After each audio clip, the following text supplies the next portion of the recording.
સુરતમાં ફરી રહ્યું છે વાતચીત કરતું મોપેડ. વકીલે ઇન્ટરનેટ અને ચિપની મદદથી બનાવ્યું સ્માર્ટ એઆઈ ટુ વ્હીલર. પ્રશ્નોના જવાબ આપે છે અને ગીતો સંભળાવવાની મનોરંજન પણ કરે છે. સુરતમાં ફરી રહ્યું છે વાતચીત કરતું ટુ વ્હીલર. સુરતમાં એક ટુ વ્હીલર છે જે ફ્રેન્ડની જેમ રાઇડર સાથે ગપ્પા મારે છે અને મસ્તી કરે છે. સુરતમાં ફરી રહ્યું છે વાતચીત કરતું મોપેડ. એક વકીલ ઇન્ટરનેટ અને ચિપની મદદથી બનાવ્યું સ્માર્ટ એઆઈ ટુ વ્હીલર.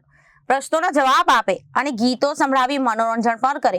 સુરતમાં ફરી રહ્યું છે વાતચીત કરતું ટુ વ્હીલર. સુરતમાં એક ટુ વ્હીલર છે જે ફ્રેન્ડની જેમ રાઇડર સાથે ગપ્પા મારે છે, મસ્તી કરે છે, જરૂર પડે તો માતા પિતાની જેમ સલાહ પણ આપે છે.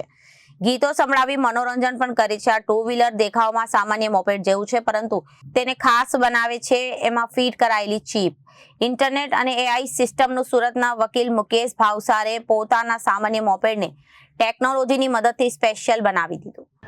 હવે આમાં છે ને એઆઈ સિસ્ટમ છે. એઆઈ સિસ્ટમથી એ આપણી સાથે કોઈ પણ ભાષામાં વાત કરી શકે છે, કોઈ પણ ભાષામાં વાત કરી શકે છે અને પ્લસ કોઈ પણ પ્રશ્નોનો જવાબ પણ આપી શકે છે. જેવું કે કાયદાકીય પ્રશ્નોના પણ જવાબ આપે છે અને સામાજિક પ્રશ્નોના પણ જવાબ આપે છે.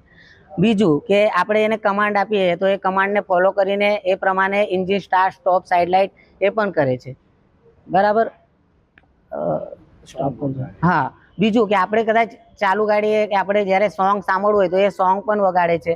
અને જ્યારે આપણે ચાલુ ગાડીએ અહીંયા મોબાઈલ એટેચ લગાવીને આપણે મેપ ચાલુ કરીએ છીએ ત્યારે આપણને ઇન્સ્ટ્રક્શન પણ આપે છે કે આપણે કઈ જગ્યાએ જવું છે, કેવી રીતના જવું છે. અને ચાલુ ગાડી આપણે એની સાથે વાત બી કરી શકીએ છીએ કે આપણે એને અપડેટ કરી શકીએ કે આપણે હાલમાં આ જગ્યાએ ગયા છે. એટલે એ રીતના એ ડેટા સેવ કરે છે પોતાની અંદર, પોતાની મેમરીમાં સેવ કરે છે.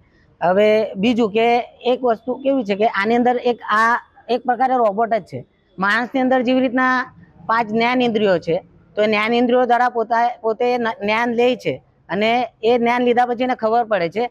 એવી રીતના આની અંદર પણ માઇક્રોફોન છે, પછી કેમેરો છે, એના ઇનપુટ ડિવાઇસ છે. બીજા જે અમુક સેન્સરો લગાવેલા હોય છે, એ સેન્સર થકી એ છે ને એને જ્ઞાન થાય છે અને એ જ્ઞાન દ્વારા એ પોતે ઓબ્ઝર્વ કરી શકે છે. એટલે એઆઈ સિસ્ટમથી એ પોતાનું નોલેજ થી એ પોતે અનુમાન લગાવી શકે છે. જેવી રીતના વાત કરી કે મારી અંદર એક જિજ્ઞાસા વૃત્તિ હતી ને એના દ્વારા મેં આજે સ્ટડી કર્યું.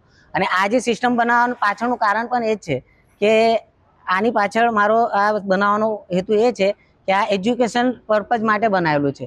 આનો બીજો કોઈ ઈરાદો નથી. બરાબર છે. એટલે એજ્યુકેશન પર્પઝ માટે આ વસ્તુ બનાવેલી છે. Reporter Arvind Rathod, Janadesh news, Surat.